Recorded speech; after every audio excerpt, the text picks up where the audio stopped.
I was appointed as Goodwill Ambassador for UN Women 6 months ago. And the more I've spoken about feminism, the more I have realized that fighting for women's rights has too often become synonymous with man-hating. If there is one thing I know for certain, it is that this has to stop. For the record, feminism, by definition, is the belief that men and women should have equal rights and opportunities. It is the theory of the political, economic, and social equality of the sexes. I started questioning gender-based assumptions a long time ago. When I was 8, I was confused being called bossy because I wanted to direct the plays that we would put on for our parents, but the boys were not. When at 14, I started to be sexualized by certain elements of the media. When at 15, my girlfriends started dropping out of their beloved sports teams because they didn't want to appear muscly. When at 18, my male friends were unable to express their feelings. I decided that I was a feminist, and this seemed uncomplicated to me. But my recent research has shown me that feminism has become an unpopular word. Women are choosing not to identify as feminist. Apparently, I am among the ranks of women whose expressions are seen as too strong, too aggressive, isolating, and anti-men, unattractive even. Why has the word become such an uncomfortable one? I am from Britain, and I think it is right that I am paid the same as my male counterparts. I think it is right that I should be able to make decisions about my own body. I think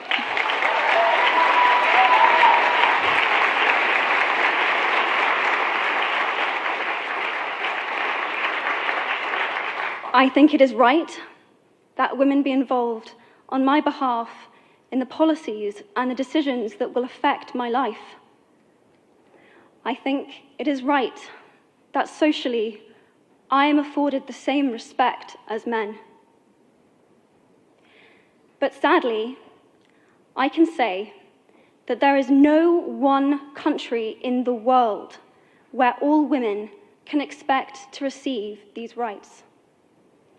No country in the world can yet say that they have achieved gender equality. These rights I consider to be human rights, but I am one of the lucky ones.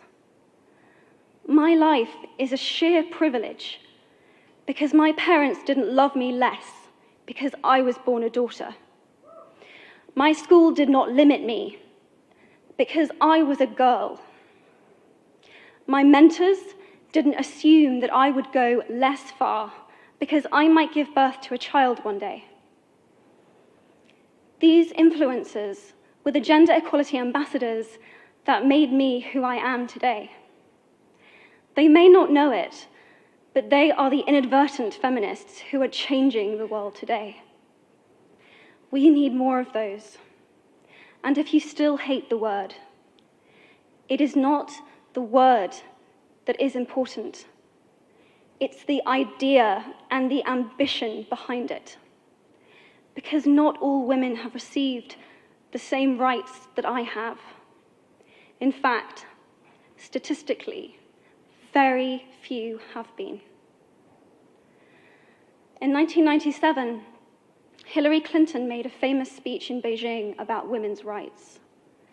Sadly, many of the things that she wanted to change are still true today. But what stood out for me the most was that less than 30% of the audience were male.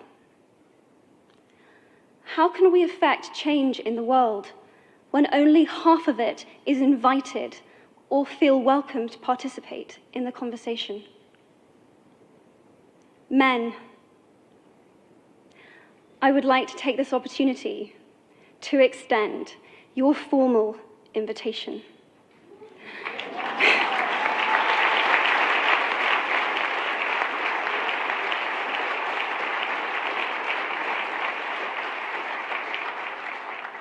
Gender equality is your issue too. Because to date, I've seen my father's role as a parent being valued less by society, despite my needing his presence as a child as much as my mother's. I've seen young men suffering from mental illness, unable to ask for help, for fear it would make them less of a man, or less of a man. In fact, in the UK, suicide is the biggest killer of men between 20 to 49, eclipsing road accidents, cancer, and coronary heart disease. I've seen men made fragile and insecure by a distorted sense of what constitutes male success. Men don't have the benefits of equality either. We don't often talk about men being imprisoned by gender stereotypes, but I can see that they are, and that when they are free, things will change for women as a natural consequence. If men don't have to be aggressive in order to be accepted, women won't feel compelled to be submissive. If men don't have to control, women won't have to be controlled. Both men and women should feel free to be sensitive. Both men and women should feel free to be strong. It is time that we all perceive gender on a spectrum instead of two sets of opposing ideals.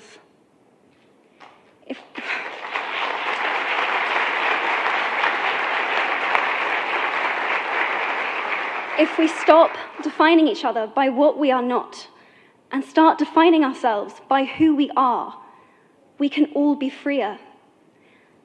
And this is what he, she is about. It's about freedom. I want men to take up this mantle so that their daughters, sisters, and mothers can be free from prejudice, but also so that their sons have permission to be vulnerable and human too. Reclaim those parts of themselves they abandoned, and in doing so, be a more true and complete version of themselves. You might be thinking, who is this Harry Potter girl? And what is she doing speaking at the UN? And it's a really good question. I've been asking myself the same thing. All I know is that I care about this problem, and I want to make it better. And having seen what I've seen, and given the chance, I feel it is my responsibility to say something. Statesman Edmund Burke said, "All that is needed for the forces of evil to triumph is for good men and women to do nothing." In my nervousness for this speech, and in my moments of doubt, I've told myself firmly, if not me, who? If not now, when? If you have similar doubts when opportunities are presented to you, I hope that those words will be helpful. Because the reality is that if we do nothing, it will take 75 years, or for me to be nearly 100, before women can expect to be paid the same as men for the same work. 15.5 million girls will be married in the next 16 years as children. And at current rates, it won't be until 2086 before all rural African girls can have a secondary education. If you believe in equality, you might be one of those inadvertent feminists that I spoke of earlier. And for this, I applaud you. We are struggling for a uniting word, but the good news is that we have a uniting movement. It is called He for She. I am inviting you to step forward, to be seen, and to ask yourself, if not me, who? If not now, when? Thank you very, very much.